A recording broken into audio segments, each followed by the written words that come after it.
Eat, sleep, bet, repeat. That's how we get down on the opening line at EliteSportsBetting.com. I'm your host, Benny Ricciardi, and today we're going to be talking a little bit of NFL football. I got my man Austin here with me from EliteSportsBetting.com to kind of break down some of these games. How's it going over there this morning? It's going good. We were just talking. It's a bit cold. We were in the teens last night, but, pushing through. Final couple weeks of the NFL season here, so we'll make the most of the little bit of football we got left. Yeah, Austin is in Pennsylvania over by Penn State University over by State College. I'm in New Jersey, so he's usually when he's cold, that usually means I'm going to be cold tomorrow because we usually get the weather that he has about one day later. So I'm definitely not looking forward to waking up again after a cold day today here. But hopefully we can make some money, and that will allow us to buy some firewood to throw on the fire and keep us warm here through this holiday. So let's start with that. We don't have – normally we have a Thursday game we can talk about. We don't have a Thursday game in NFL this week, so you guys will have an extra day or two to watch this video. We do have some Saturday games, though. 3 games on Saturday, a pretty full slate of games on Sunday. Again, no buys at this point in the season, which is nice. So we got a lot of games to look at. People aren't tuning in here to hear what I have to say. They're tuning in to hear what you have to say. So you take it away. What do you got? What are your numbers showing you for, some of these NFL games this weekend? Yeah, so I do like a play on Saturday. I didn't think I was going to, but I've seen the number drop in the range and not in love with the play. I played their over last week and lost, but I like the Bills-Patriots over. Okay. I feel like the Bills, I don't know. It's like their offense moves the ball, but their offense doesn't move the ball. Obviously, their defense is playing well. New England's defense is playing well. It seems that if you bet a New England under this year, their defense or special teams is going to score a touchdown to beat you. And then if you bet it over, then like Brady's going to go like 13 of 37 for like 94 yards, and they're somehow going to win like 13-10. Yeah. So I feel like you're always on the wrong end with them here. So I make the number almost 38. So I think at 36.5, you're getting a slight edge there. Last week I bet the Bills and Steelers at 36. And that game, you might look at it and say it flew under, being 17-10. But if the Steelers go down and score late, 34-34, one more score and you're pushing a field goal. Yeah, on either side. And that's so it doesn't look like you're winning, like close to winning, but we were a little closer than it looked last week. So hopefully you get something, 20-17 wins this, at 36.5. So you can get, some low juice on there, so you're not paying a big price. So that's a play that I like for Saturday. Yeah, I'm looking at some of the lines now. Like this originated at about 38.5 when it opened. Yeah. And a lot of places now have come down. I'm seeing 36.5, 37 at the Westgate. MGM has it at 36.5. Will Hill has it at 37. Yeah. So what are you really looking for 36.5? Like, is that the number that triggers it for you, or are you willing to play it at 37 or? At 37, I probably wouldn't. Okay. It'd be a small lean, but I probably wouldn't go there. 36.5 is probably my limit. I mean, the juice is showing that we might see 36. Okay. I don't know if you want to wait out for a 36, because I feel like 36 is like the bottom of an NFL game. Like 35.5 in a regular season game is like really, really rare. So, It's not like a key number like 3 or 7 if you're betting a side or anything, but 37, 20-17, works out, and that's a common score. So it can happen, but it's not something that I'm looking like, oh, let me wait down for 36 or anything like that. That's not too important to me right now. Yeah. So if you can get it under 37, which, like I said, there's a bunch of spots out there that have it. Austin's mentioning how there's a little bit of juice in favor there. So, they could wind up going down. I wouldn't wait on it, but if you can find it at 36.5, that's probably where we're going to fire. So that was your play you said you had for Saturday. You got anything on Sunday you're looking at too? Yeah, it's a small week. I guess I should have started this, but a lot of games mean absolutely nothing this week. So you kind of have to play, and obviously week 17. I feel like week 17, everybody knows, like, teams that are, guaranteed the 4 seed or guaranteed their playoff spot might sit some guys. Yep. If you don't have anybody, you might sit guys, or if you don't have a playoff spot, you might sit guys. So, you have to factor that in. There's a lot of games that, there's like three different types of games. There's games that mean everything, like, Cowboys and Eagles, right? Pretty much the winner of that's going to win the division. So that's pretty much a playoff game. You have games that mean absolutely nothing, like Detroit and Denver. You don't know what either of those teams going to come out. Is one team going to play for a draft pick? Are you going to have, guys playing for roster spots? I guess, you could say Patricia's job's kind of on the line, but they said he's coming back for next year, so he is a little bit of safety, but, they've been disappointing for 2 years now.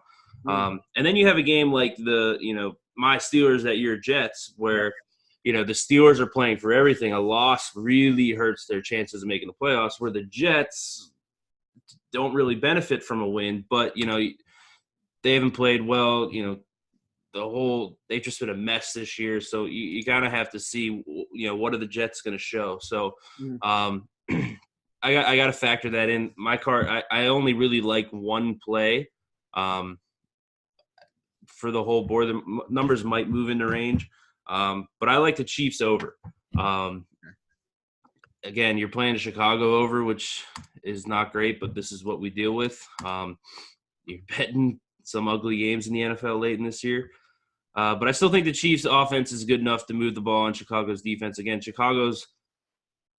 they're eliminated. They don't have anything to play for, but it is a primetime game, so maybe they'll, be up for this. And I don't know. I'm not going to try to justify it. I have an edge on the over here. It's 43.5. You're getting some low juice, so it's like playing a 43. So I think it's a good play here. I don't know if it's going to tip down at 42, but if you stay under 44, I think you're getting a good number.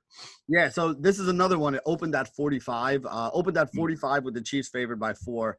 Chiefs are now favored by 6, and a lot of places are saying 44s, 43s, 43.5s. In some places, there's 143 out there, but it's juiced up a little bit if you want to get down there. From what I'm looking at least of the numbers right now. So you like it though if we can get it at what, under 44? Yeah, if you can get 43.5, I think it's 44. Let me check. 44, I'd still like it. Probably still worth a play. It's not one of those things where like 44, run away from it. But 43.5, since it's pretty available, I would go there. I think if you're getting a high juice, say 40. Like you said, that there's a 43 out there with high juice. I think I'd rather play the 43.5 at low juice. That juice adds up over the year, and if you're playing at minus 105 versus a minus like 120, it's a pretty big difference in the grand scheme of things. I'll throw something out there. If any of you are in the states of New Jersey, Indiana, Pennsylvania, I think, are the 3 right now where DraftKings is open. The DraftKings Sportsbook right now has this down at 43. FanDuel has it at 43.5. Circa Sports in Vegas has it at 43. MGM has it at 43. I'm sorry, 43.5. DraftKings is the only one I see where you can get it fully down at the 43. So if you are interested in this one and you do have access to the DraftKings Sportsbook, or a good friend in New Jersey who has access to the DraftKings Sportsbook, that would probably be the place where I'm seeing the best number on it at the moment right here. And it's at minus 110. So there's, no juice right there. That's basically a straight bet. What we normally see, 11 to 10 overall. So yeah, that's it. I mean, we got an interesting weekend of football. Austin makes a really good point though. I mean, some of these teams have absolutely nothing to play for. Some of them have a little bit of something to play for. Yeah. I do like that over though in the Kansas City Chicago game, because I have very little faith in the Kansas City defense. So even though Chicago's offense is very up and down, I think this is a defense they can put some points up against. And then I know Chicago's defense is pretty good, but Kansas City can put up points against anybody with the speed that they have. So the lean to the over in this game is good. Hopefully we can get a good number on it and kind of go from there. Yeah, so, it doesn't seem to be weather there either. A big issue with Mahomes, definitely with Mahomes being throwing the ball as much as he is. I think it's 5-mile-an-hour wind, so there's nothing going to be there. Same thing in the New England over that I gave. So you don't have to worry about like 20-mile-an-hour wind where they're not able to throw the ball down the field at all. So I think the over is there. I do have one more kind of a recommendation. I don't have anything else to pair it with. So if you want to keep the second side of this open. I like teasing the Eagles up as well. If you can get them above 7, the line's 2.5 right now, so you can get it 8.5. I think that's a really good teaser leg. Total's not too high, 46.5. Little higher than you'd like because teasing in low total games is more advantageous. But Dak Prescott was on the injury report this week with a shoulder injury. I don't think that's really going to affect him at all. But maybe he's at 95%, so that makes it even. You're teasing better.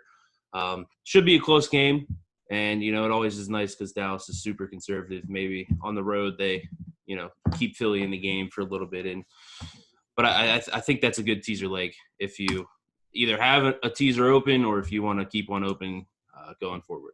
Yeah, we talked about this the other day on Lunch Money. It's falls into the whole Stanford Juan category right there, where you're taking a home favorite at getting 2.5 and teasing them up to 8.5, so you get through the 3 and the 7, you get through those key numbers right there. Again, hasn't worked out as well this year as it normally does in the past, but normally that is one of the most profitable bets when you can take a home favorite that's goes through the 3 and the 7 when you tease it up there. But like you said, we also got to find another side to that because you got to hit 2 parts of the teaser, otherwise you don't get paid. So that's the tough part. There's not too many other options on the board this week. Yeah, so you got to find something else that you like. So if you got one that you like, that's a leg that should probably be in it to kind of finish it off there for you. Yep. So that wraps it up for a little bit of NFL talk. This is Benny Ricciardi with EliteSportsBetting.com signing off for Austin and I. Good luck, everybody, and make some money this weekend.